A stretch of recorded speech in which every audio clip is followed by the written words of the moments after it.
Hi, so my name is Brandy, and I just kind of wanted to share my weight loss journey with everyone. So, 5 years ago, as of February, I decided to have gastric bypass surgery. I had the full RNY, I didn't do the band or anything like that. And I ended up losing 132 pounds in total from beginning to end. It was a very emotional journey, and I felt like they prepared me for the surgery, the dietary needs, excuse me as my selfie light flips in there, somewhat the dietary needs and the medical needs, but nobody really talked to me about the emotional journey that I was about to embark on and go on, even before I had made the decision. So I have a degree in psychology and sociology, and so I got to do a lot of self-reflecting as I was studying and going through those things and seeing a lot of what I was going through this process and this change in what I was studying in school. So I kind of wanted to just have that conversation and talk to you guys and share my story. If you have your own stories, please, I would love to hear them and talk about those. So I'm just going to kind of go through the beginning of my surgery right now, prior to even having it. So my mother had had gastric bypass surgery about 5 years before I did. She'd lost about 100 pounds. It wasn't the amount she wanted to lose, but she was pretty happy with the results. So we were talking one day, and she said something to me about if it was something I was interested in. About this time, I weighed 252 pounds. You can see my before picture in my profile. I was a size 20. I'm 5'3.5". I stretch it out and say I'm 5'4" a lot. And I'll be honest, I was insulted. I was like, you have to be able to lose 100 pounds, and there's no way. I'm a big bone girl. I've always been big. There is no way I have 100 pounds to lose. I know I weigh 252 pounds, but I can do this. That is a dialogue that went on in my head for about a year. I can do this. I had done Weight Watchers, Jenny Craig, the HCG shots, seen a diet doctor. I was one of those girls that did Fin back in the day. You name it. I mean, I honestly had tried it at that point, gone to the gym, and I could always lose about 20 pounds, 30 pounds. And then I would go from losing 2 to 3 pounds a week to half a pound, to gaining a pound, to half a pound. And I just could never get past that point. So when she suggested it, like I said, I'm not going to lie, I was a little bit hurt and insulted and had to take a minute and kind of figure out, sorry, my cat,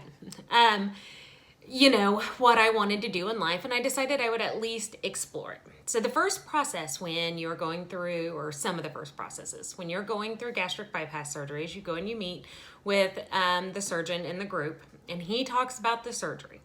And he talks about weight loss stories. And then the next process for me was I had to go see a psychologist and do one session with a psychologist. And they give you a test. I think it's basically to make sure you are mentally stable to make this decision and that you don't have any kind of eating disorder. But she sat and talked to me afterwards, and she said, I need you to realize that if you make this decision going forward, there will be no more carbonated drinks. I was drinking about 7 Dr. Peppers a day. There will be no pasta, no potatoes, no bread. This isn't a decision you're making for 6 months after surgery or until you lose the weight loss. This is a decision you are making for the rest of your life. So please understand, you will never be able to eat bread again. You will never be able to eat pasta again. You will never be able to drink a carbonated drink again. And I left her office and I sat in my car and I cried. And I was like, I can't do this. I can't give this up. First of all, at that point, I was almost a vegetarian, not by choice, just because I didn't really eat meat. I love bread, chips, potatoes. Are you kidding me? Mashed potatoes, macaroni and cheese, and Dr. Pepper. And that one actually kind of gave me an anxiety attack. I'm just supposed to give this up forever and walk away. This is a temporary diet. You can't cheat. Like, I had a moment. I had a kind of an emotional breakdown in my car. And then after about 20 minutes of that, I said, why are you having an emotional breakdown about food? In our society, food is our comfort. When we're sad, we eat. Some people actually don't eat when they're sad. I don't quite understand that. We celebrate, we eat. You get together with family, you eat. You get together with friends, you eat. It's the holidays right now. Guess what we're all going to be doing? We're going to be eating. And so food has a very strong emotional connection with all of us. So I'm not too surprised that I broke down about it, but I have to say, I was a little embarrassed of myself. So then I had to eat a lot of humble pie, funny enough, food. And I had to stop and look at myself and say, can you do this by yourself? Can you do the diet? Can you go to the gym? Can you maintain it? Can you make this lifestyle decision yourself and not go through and do surgery? And I said to myself, yeah, I can. But then I also heard myself say, yeah, I can, because then one day I can start to eat that stuff again. Well, guess what? No, it's a lifestyle change forever, or you're not going to do it and keep it off. And so once again, I had to do some self-examining and being like, okay, guess what? You won't do it yourself. You'll do it yourself for a little bit, but you won't do it forever. So for me, and this is not the best choice for everybody, but for me, I went head on forward at that point into gastric bypass surgery. Went through all the tests. The tests are months long. You're welcome. Ask me any question. I am very open and honest about all this stuff. And then at the end of all those tests, I ended up having surgery. I had a complication in my surgery. That I ended up having to go back into surgery, and well, just to be real honest, I almost bled out and died. This is surgery. This is a major surgery.